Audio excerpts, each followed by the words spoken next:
Good evening, students. Welcome back to our physics class. Today, we are going to start with a new chapter, that is geometrical optics. A very important chapter to understand optics. So, in this chapter, we will discuss every point step by step. In this case, first, my aim is to understand what is by geometrical optics.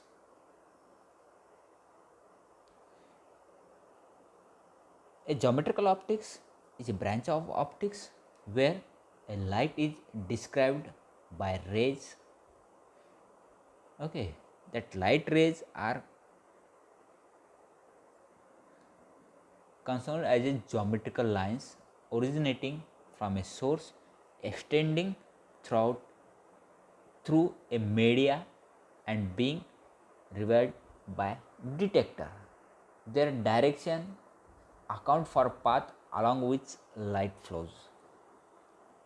So we can use many instrument in day to day life to observe various objects like galaxies or microscopic objects or night vision goggles or camera to capture the images or a simple spect also. All these instruments are basically are the principle behind all these instrument is nothing but a or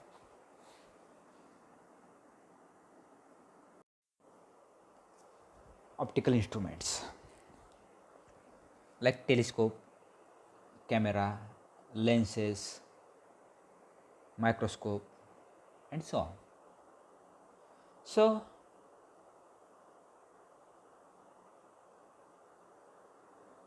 when a light path are intrinsically related to the refractive index of the media where a light propagate, a ray equation can be written in general form assuming n is a smooth continuous function of the position, where n is nothing but the a ratio between speed of light in a vacuum and in the medium, which is also called as refractive index. It's simply the ratio of speed of light in a free space or a vacuum divided by velocity of light or speed of light in that medium. If n is constant, rays are a straight line.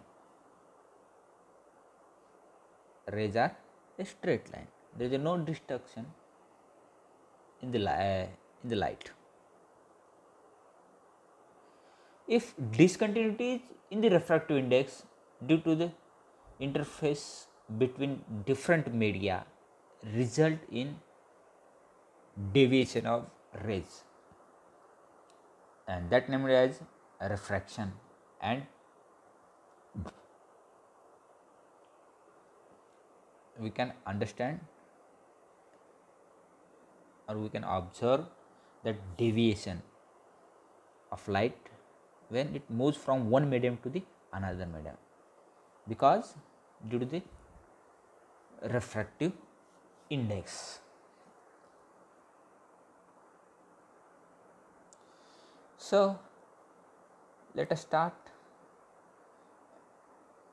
with first slide, where the image, where is the object, who cares?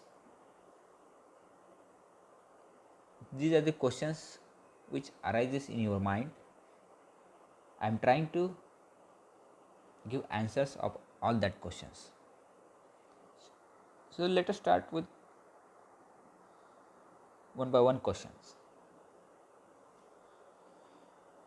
What kind of an image, either it is real or virtual? When we can say that this image is a real image or this one is the virtual, that we have to understand. Where is the object, where is the image, behind the lens or in front of the lens? Where is the light coming from, where is it going, what is the size of the image, what is the orientation of that image, same as that of object or opposite or invert, upside down or reverse, that we have to observe. As we move forward, the answer of all these questions can be solved. Let us start with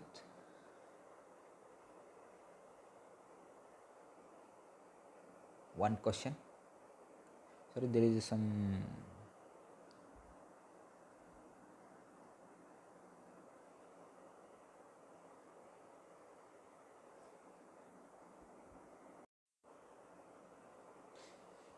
the right side having some images, but here is not visible. So what kind of optics, whether it is mirror, it lens, if we call it mirror, that mirror again three types. It is a planar, concave mirror or convex mirror. Then lenses again classify into converging or it is a diverging lens, and their types we have to discuss in this chapter. So my question is, have you seen the light yet or not? Answer me in comment section. So there are some note. The object is usually the source of light. Object usually is the source of light, and the image is where the light converges to replicate the object. Replicate the object. The image can be one either side of the optical element. The image can be real or the virtual. The image can form an object for a second optical element. How that can understand in next slide. Or yes, it is confusing. We will attack all this point in this chapter at a time. So the basic concept, or to understand optics, first sign convention can be understood. In sign convention there are some important points is there. One is object distance, second one is the image distance, third one is the object height, fourth one is the image height, and focal length of that optical instrument. So if we consider a lens, the left side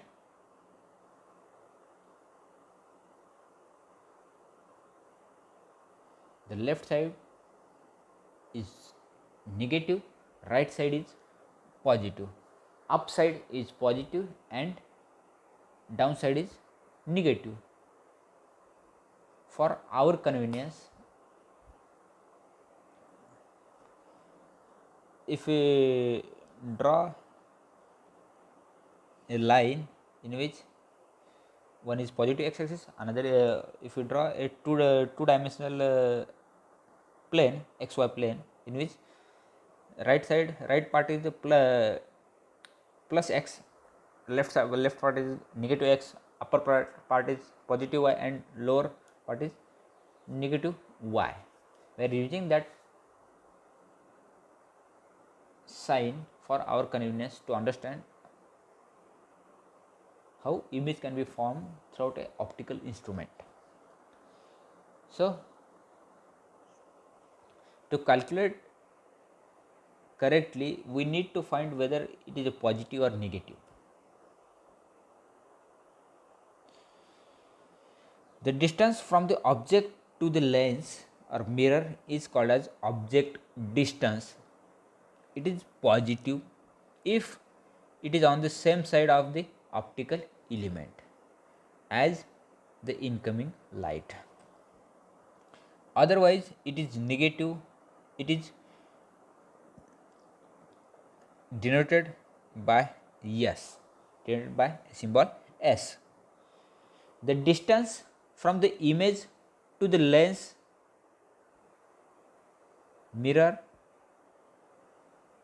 is called image distance. It is positive if it is on the same side of outgoing light.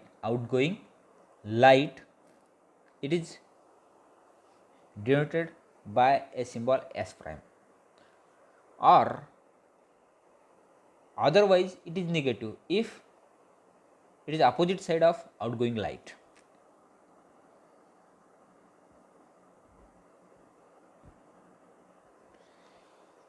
Without this sign convention, there is a problem would be much more difficult. So pay attention to them.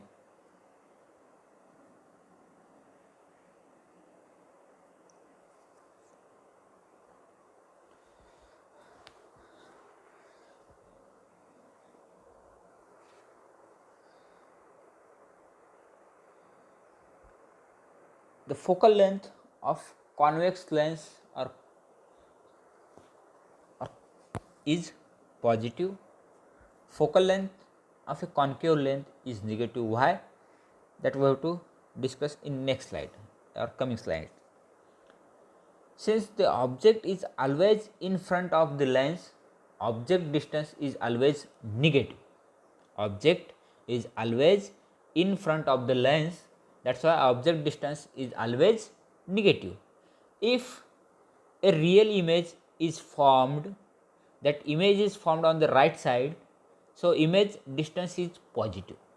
Image distance is positive. If a virtual image is formed and image is formed on the left side, so image distance is negative. Image distance is negative. Since object is always above the principal axis, since object is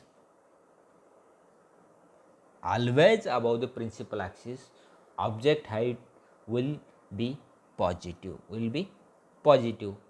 If image is above the principal axis, the image height will be positive. It means the image is erect. Or if the image is below the principal axis, that image height will be negative. It means that image is inverted image of that object.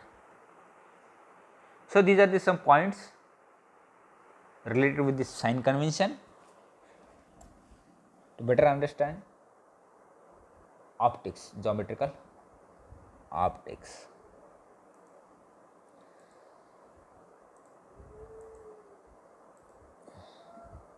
If we move forward,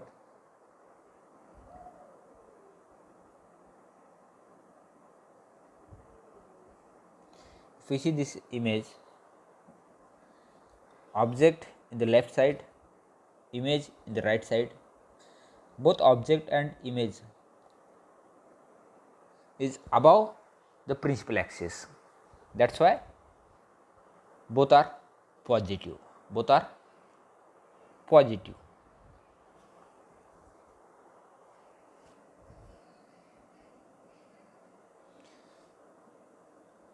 Now, if you move forward, when an object is dropped in still water, the circular wave front that are produced and move out from the contact point over the two-dimensional surface.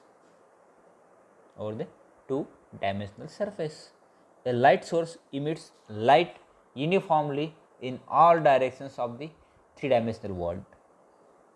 The wavefront are sphericals, and the direction of motion of the wave is perpendicular to the wavefront as described in this figure.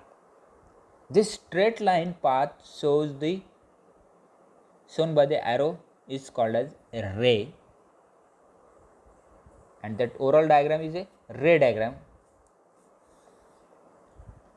This is a ray are perpendicular to the spherical wave front, which are far from the sources. The curvature of the wave front is small, so the wave front appears to be a plane. Then the light rays will be nearly parallel.